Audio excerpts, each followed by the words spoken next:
Hello YouTube, this is the first video I'm actually doing. I've been asked by people to kind of do videos on how to do gardening and how to plant peppers and stuff. I do mostly peppers. I love peppers, and I just plant a lot of different types of peppers. I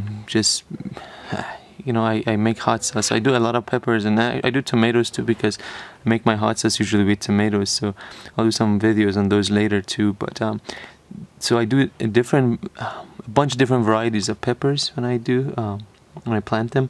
And so right here, this is where I do these guys indoors, and I've experienced that when you do outdoors, especially where we are from. So I am from Arizona, and where we are from, in the heat of the outside, the temperatures are just so hot that the peppers just don't do so well. So I do it inside with fan running and grow lights. When they get bigger to the point that I can't keep them inside, I take them out, and I plant them outdoors, just making sure that I can at least get some good fruit from them.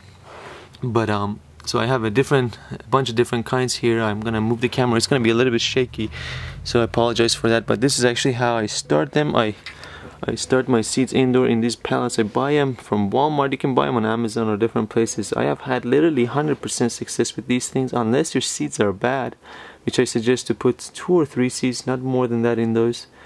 And then you just follow the instructions. People say cover them up. I don't.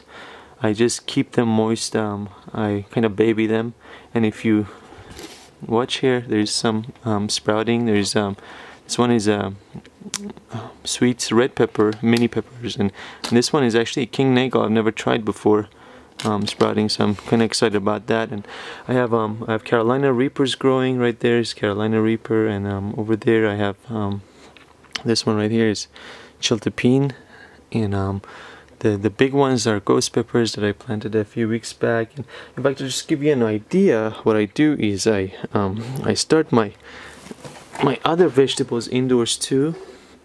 I have corn right now here, and sunflowers, and some cucumbers that I just planted yesterday.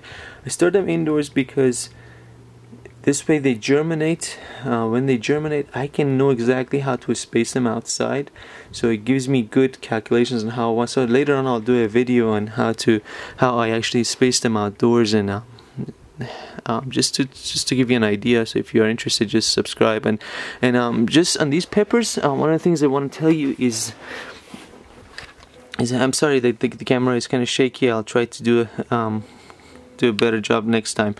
But just to give you an idea, what I do with these peppers is I buy these cups, and it's the cheapest way to go with. And then in the bottom, I don't know if you can see, in the bottom of these cups, right there, I poke holes. I actually poke a bunch of holes down there, 5 holes or so, and then I put them in the other cups, another cup.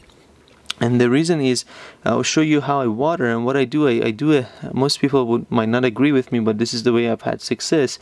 Let's see if there's a dry one that I can actually. This is orange habanero, and so here, this one is dry. So what I do is I get some Epsom salt and mix it with water, and I pour the Epsom salt in the bottom. So this is how I actually water these guys, this much, just so you know.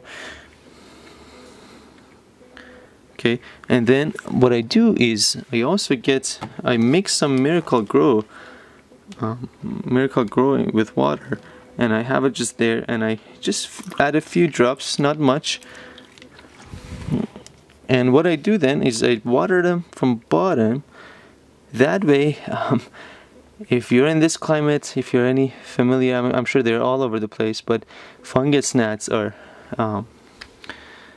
just love to come and get in your plants. In fact, if you go look over there, I have some apple cider vinegar over there for a trap. I've made a trap for the fungus gnats, and I catch them every once in a while, but this way you really don't get a lot of them.